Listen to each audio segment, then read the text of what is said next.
Votre invité aujourd'hui, Béatrice Rulle, Serge Mimouni, il est directeur du département de la cohésion sociale et de la solidarité en ville de Genève. Bonjour Serge Mimouni. Bonjour. Merci d'être sur Radio Lac ce matin. La ville de Genève a donc décidé d'enclencher samedi son dispositif d'hébergement d'urgence. 50 places supplémentaires à l'abri pressé de Richemont, ce qui donne un total de 528 places disponibles. Priorité étant donnée aux familles avec enfants. Alors comment s'est passé ce premier week-end et est-ce que des familles avec enfants ont dû être hébergées ? Oui, absolument. Donc nous avons accueilli 30 personnes samedi soir.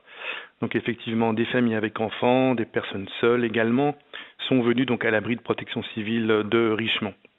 Un dispositif qui n'est en place que jusqu'à demain matin, pourquoi ? Oui, il est en place jusqu'à demain matin car les partenaires associatifs dès mardi prennent le relais.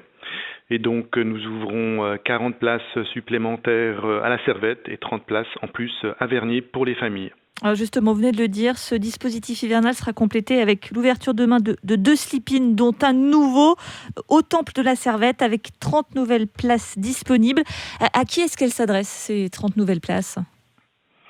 Elle s'adresse à toute personne qui est sans abri, donc famille avec enfants, personnes également seules, puisqu'il faut bien comprendre la réalité des personnes sans abri. C'est une réalité très dure, des personnes qui n'ont pas de toit, qui ne sont pas protégées du monde extérieur, et notamment de la situation météorologique, mais pas uniquement. Et de ce fait-là, donc, nous souhaitons que toute personne puisse avoir un accueil digne le soir. Donc, ça veut dire un repas au moment de l'accueil, l'accès à des douches, un accompagnement social, un lit et un petit déjeuner le matin. C'est quoi le profil de ces personnes ? Eh bien, il est très très diversifié. On a des personnes qui sont en rupture d'emploi, qui n'ont plus accès non plus à des aides sociales. Nous avons des personnes qui viennent aussi, qui sont des migrants, mais qui sont de passage ici à Genève. Et donc, il est de notre devoir de les recevoir et de les accueillir pour quelque temps, afin qu'elles puissent se restaurer. Alors cet accueil, il est géré par la Caravane sans frontières. C'est donc une des associations avec lesquelles la ville a noué un partenariat. Le partenariat, c'est d'ailleurs une option que la ville privilégie de plus en plus. Il y a 201 places en hôtel qui est gérée par le CAUSE notamment. La ville, elle n'a plus les moyens d'assurer par elle-même cet accueil d'urgence. Elle a besoin de ces associations, c'est devenu indispensable. C'est-à-dire qu'on agit dans la complémentarité. En fait, la ville met 16 millions dans le dispositif d'hébergement d'urgence. La moitié, donc, revient à un financement associatif. L'autre moitié, donc, émarge à la ville de Genève en direct. Je dirais donc que l'effort de la ville est important. Maintenant, la ville en appelle également à un financement des communes, un financement solidaire pour augmenter le dispositif. Oui, parce qu'on va préciser qu'actuellement, la ville de Genève est un peu seule pour accueillir toute personne sans abri sur son territoire. Absolument. Donc, notre magistrate Christina Kitsos, on appelle vraiment une solidarité intercommunale, un financement intercommunal pour améliorer le dispositif. Nous avons réalisé une étude avec l'Université de Genève au mois de mars dernier. Et donc, on nous indiquions qu'il manquait 180 places d'hébergement d'urgence la nuit. Et donc, c'est la raison pour laquelle nous en appelons à une solidarité et à un financement intercommunal. Arrêtons-nous d'ailleurs sur cette étude que vous citez, une étude qui montrait que 700 personnes dormaient dans la rue à Genève.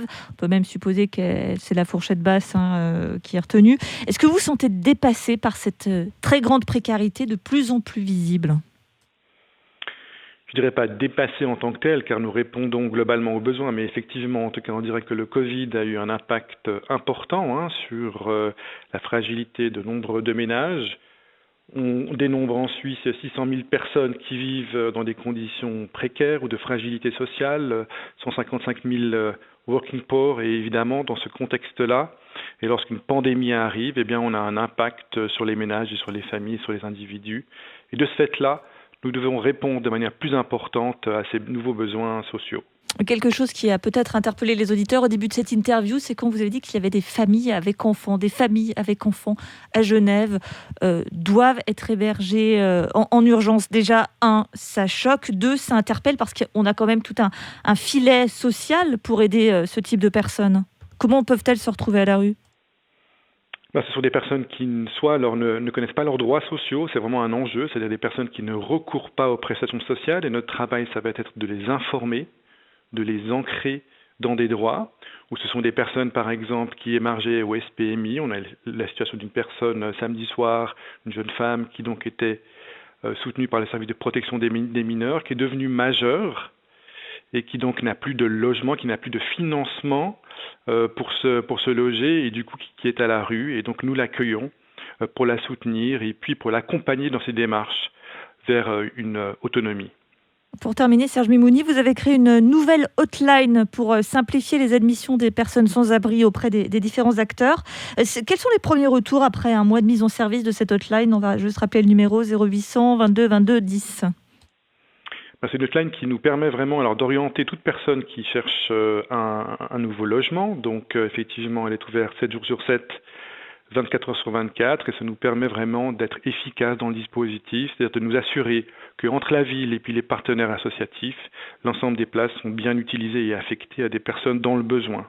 Et les personnes dans le besoin, en l'occurrence, elles ont pris l'habitude de l'utiliser? C'est devenu un peu plus un réflexe? Absolument, tout à fait. Donc la ligne fonctionne bien. Et effectivement, donc nous recevons de nombreux appels chaque jour. Et ça répond à un besoin puisque cette ligne n'existait pas auparavant. Le 0800 22 22 10, donc pour cette hotline, je le précise. Merci beaucoup Serge Mimouni, directeur du département de la cohésion sociale et de la solidarité. Excellente fête de fin d'année à vous, joyeux Noël. Merci, au revoir.